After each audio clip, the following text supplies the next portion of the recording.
And Mark, one thing I've always found fascinating covering elections is sometimes, I mean, obviously money matters and it helps, but sometimes when you see these outsiders come in with these deep pockets and throw a whole bunch, millions of dollars into election, it often backfires and doesn't really resonate with voters. And Musk's track record is not great. It's kind of a mixed bag. We mentioned earlier he spent $25 million on a Supreme Court race in Wisconsin with nothing to show for it. So how much of a threat do you think this is, and how much of an impact do you think his money will have in races if he decides to get involved?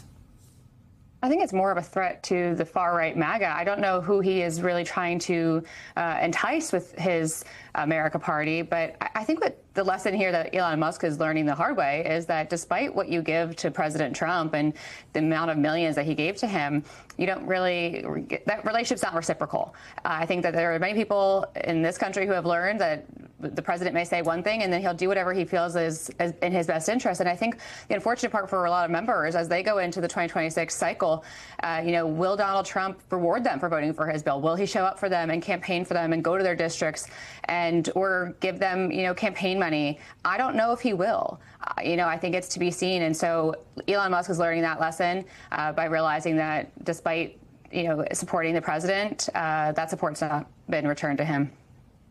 And Connor, before this big, beautiful bill, whatever you want to call it, passed, you had House Minority Leader Hakeem Jeffries spoke for more than 8 hours. It's the longest floor speech in history. Let's take a listen to just a small piece.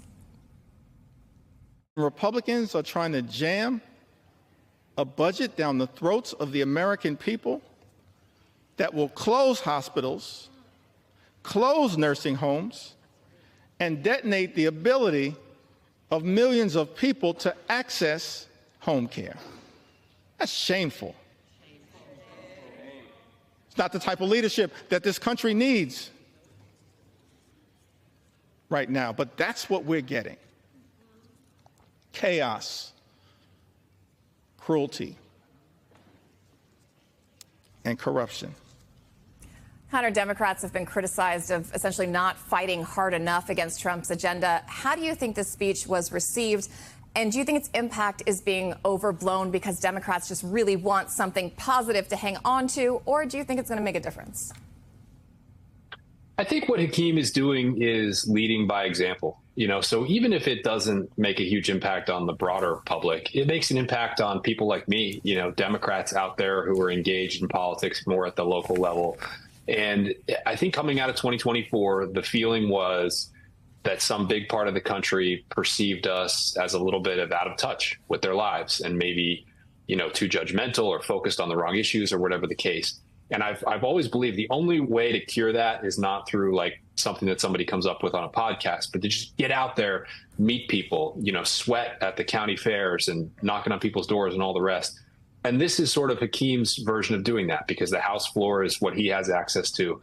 And he worked hard in that speech. He made it about other people. It wasn't about abstract ideas or about Democrats or anything. It was about people who are going to lose out under this bill. And I think he kind of set up a standard that all of us can work to meet in our own different ways. Mara, quickly before we go, what's your take on that? Do these long speeches really matter? Do they impact with voters, or are they just, singing to the choir? I think, it's good for the Democrats who are looking for something to rally behind. They need something to look towards to guide them. I think, when you talk about the public at large, we vote for members of Congress and our leadership for solutions.